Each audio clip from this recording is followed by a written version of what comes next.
President Aquino vows that the full might of the state will be unleashed against those seeking to derail the peace process in Mindanao. The president issued the warning in his speech during the opening of the 22nd Mindanao Business Conference in Davao City. He said the spate of bombings was a desperate act by those opposed to the attainment of peace in the region. Rocky Ignacio reports.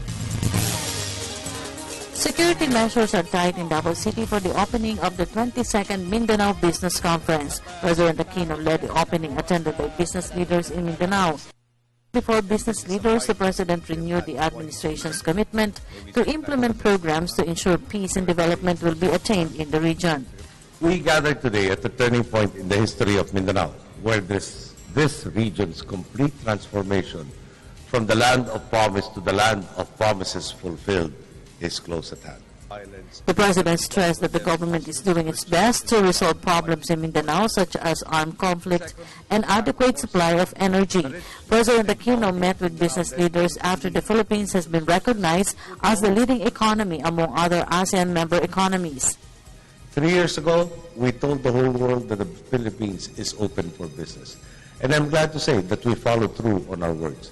In a span of 3 years, we have built one of the best performing economies in Asia. The President is aware that the more than 4 decades peace problem in the region will not be resolved overnight, but he warned those who will attempt to derail the government's development programs in the region.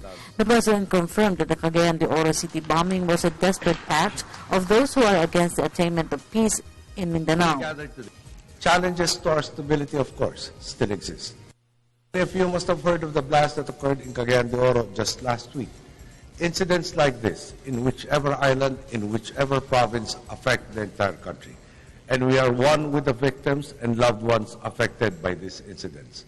Make no mistake about it. This is a desperate act by a small sector dead set against the attainment of peace in Mindanao.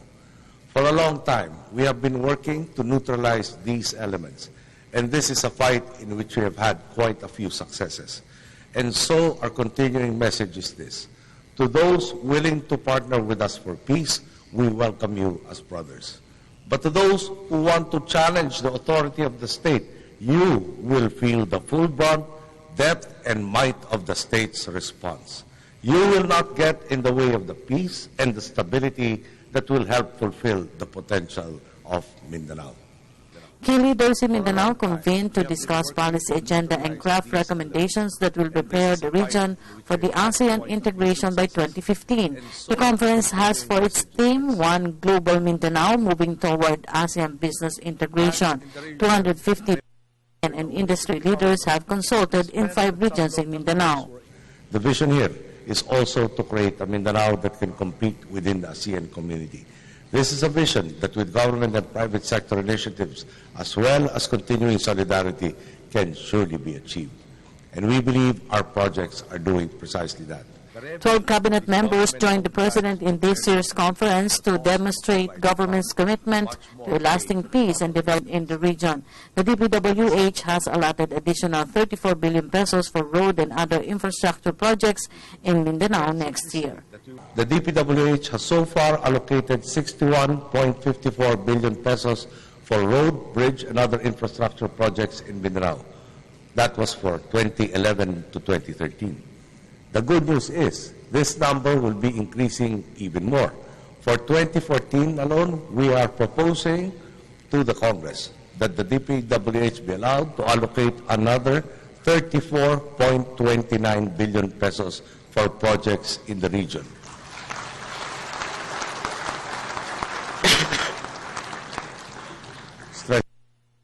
More than half of what has been allocated in the last 3 years. For the People's Television, Rocky Ignacio, Davao City.